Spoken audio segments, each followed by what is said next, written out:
Akwụkwọ nke abụọ nke ndị eze, isi nke 19.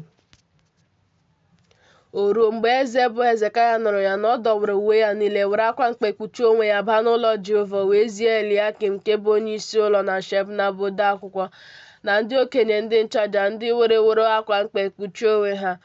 O wee zie ha jekwuru Aịzaya bụ onye amụma nwa Emọs. Ha wee sị ya, otu a ka Hezekaya sịrị, ụbọchị ahụ na ịba mba na nleli anya ka ụbọchị taa bụ, n'ihi na ụmụ abịaruo ebe mmụpụta, ma ike adịghị ịmụ ha. Eleghị anya, Jehova bụ Chineke gị ga n'okwu niile nke Rabshake onye eze Asiria bụ onye nwe ya ziteworo ịta Chineke dị ndụ ụta. Eleghị anya, ọ ga-abụrụ okwu niile nke Jehova bụ Chineke gị n'uworo mba, bulikwa ekpere gị n'ihi ndị fọdụrụ ndị ahụ taworo. Ndị ohu eze bụ Hezekaya wee bịakwute Aịzaya wee sị ha, otu a ka unu ga-asị onye nwe unu, otu a ka Jehova sịrị, atụla egwu n'ihi okwu niile nke nụrụ nke ndị na-ejere eze Asiria ozi jiri kwuluo m. Lee, m na-etinye otu mmụọ n'ime ya, ọ ga-anụkwa akụkọ laghachi n'ala ya. M ga-emekwa ka ọ daa site na mma agha n'ala ya. Rabshake wee laghachi hụta eze Asiria ka ọ na-ebuso Libna agha, n'ihi na ọ nụrụ na o siwo na Lekish bulie ije. O wee n'ihe banyere Tiahaka bụ eze Etiopia sị, lee, ọ pụtawo ibuso gị agha. O wee zie ndị ozi jekwuru Hezekaya ọzọ sị, otu a ka unu ga-agwa Hezekaya bụ eze Juda okwu sị, ekwela ka Chineke gị onye gị onwe gị na-atụkwasị obi rafuo gị, sị, agaghị enye Jerusalem n'aka eze Asiria. Lee, gị onwe gị anụwo ihe ndị eze Asiria meworo ala niile, n'iwezuga ha ka ebibie ha.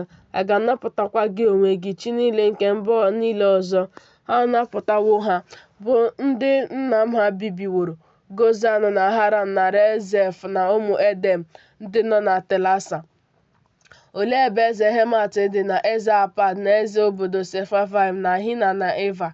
Hezekaya wee nata akwụkwọ n'aka ndị ozi ahụ, gụọ ha. Hezekaya wee rigoro ụlọ Jehova, gbasa ya n'ihu Jehova. Hezekaya wee kpee ekpere n'ihu Jehova sị, Jehova bụ Chineke Izrel, onye na-ebi n'etiti cherubim, gị onwe gị bụ Chineke naanị gị nke alaeze niile nke ụwa. Gị onwe gị mere eluigwe na ụwa.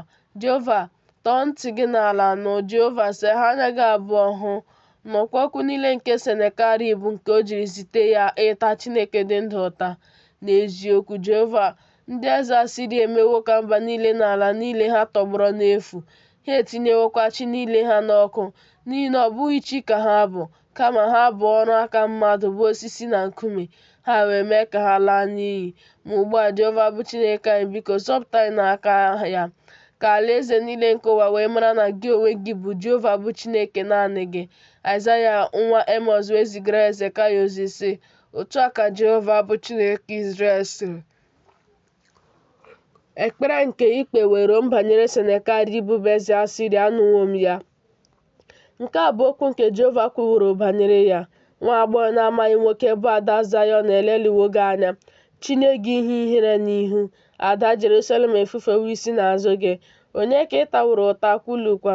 Onye ka ị mewokwara olu gị ka ọ dị elu, welikwa anya gị abụ imegide ya? Ọ bụ imegide onye nsọ nke Izrel ịsịrị n'aka ndị ozi gị taa onye nwaanyị ụta sị, ọtụtụ ụgbọala m ka mụ onwe m ji rigoro ebe dị elu nke ugwu ime, ruo akụkụ niile Lebanọn. M ga-egbutukwa osisi sida ya niile toro ogologo, na osisi fe ya niile ahọpụtara ahọpụta. M ga-abakwa n'ebe nnọdụ abalị nke nsọtụ ya, oke ọhịa nke ubi ọma ya. Mụ onwe m egwuo olulu mmiri, ṅụọ mmiri ala ọzọ. M ga-ewerekwa ọbụ ụkwụ nke nzọli ụkwụ m mee ka osimiri Naịl niile nke Ijipt tasịa. Ịnụghị na ọ bụ na mgbe dị anya gara aga ka m meworo ya, na ọ bụ n'ụbọchị mgbe ochie ka m kpụworo ya. Ugbo emewo m ka ọ bịaruo, na ị ga-abụ onye ga-akwado obodo ewusiri ike, ka ha wee ghọọ ọgbọ tọgbọrọ n'efu.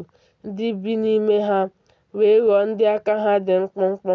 Ha tụrụ ji ihere wee mee ha.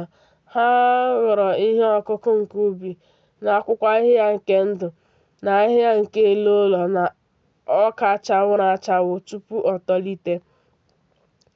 Ma amawo m nnọdụ gị, na ọpụpụ gị, na mbata gị, na otu ị na-akpali onwe gị megide m. N'ihi na ị na-akpali onwe gị megide m, na n'ihi na mkpako gị arịgowo baa na ntị m abụọ, m ga-etinyekwa mgbaaka m imimi gị na bredị nke m n'egbugbere ọnụ gị abụọ, mee ka ị laghachi n'ụzọ ahụ nke i siri bịa. Ma nke a ga-abụrụ gị ihe ịrịba ama: unu ga-eri n'afọ a ihe na-epu n'onwe ya, na n'afọ nke abụọ ihe si na nke ahụ puo, ma n'afọ nke atọ ghaanụ mkpụrụ, meekwa ihe ubi, kụkwaa vaịn n'ubi vaịn, rikwa mkpụrụ ha. Ndị gbapụrụ agbapụ nke ụlọ Juda nke fọdụrụ ga-agbagidekwa mgbọrọgwụ n'ala n'okpuru ọzọ, mịkwa mkpụrụ n'elu. N'ihi na ọ bụ na Jerusalem ka ndị fọdụrụ afọdụ ga-esi pụta, ndị gbapụrụ agbapụ ga-apụtakwa n'ugwu Zayọn. Ekworo Jehova nke usu niile nke ndị agha ga-eme nke a.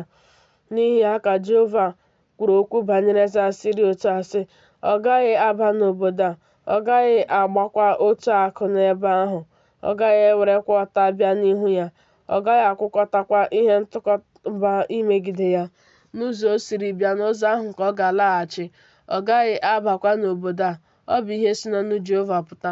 M ga-egbochikwa obodo a ịzọpụta ya n'ihi onwe m na n'ihi Devid bụ ohu m. O ruo n'abalị ahụ na mmụọ ozi nke Jehova pụrụ tigbuo n'ọmụma ụlọikwu Asịrịa ọgụ nnu ndị ikom ọgụ ụzọ n'ụzọ atọ na nnu ndị ikom abụọ na ọgụ 10 mmadụ wee bilie n'isi ụtụtụ, ma lee, ha niile bụ ozu nwụrụ anwụ. Senakerib bụ eze Asịrịa wee bulie ije jee laghachi biri na Ninive. O ruo mgbe ya onwe ya na-akpọ isiala n'ụlọ Nisrọk bụ chi ya, na Adramelek na Shareza bụ ụmụ ya ndị ikom were mma agha tigbuo ya. Ma ndị ahụ wepụgoro onwe ha laa n'ala Ararat. Isahadon nwa ya wee bụrụ eze n'ọnọdụ ya.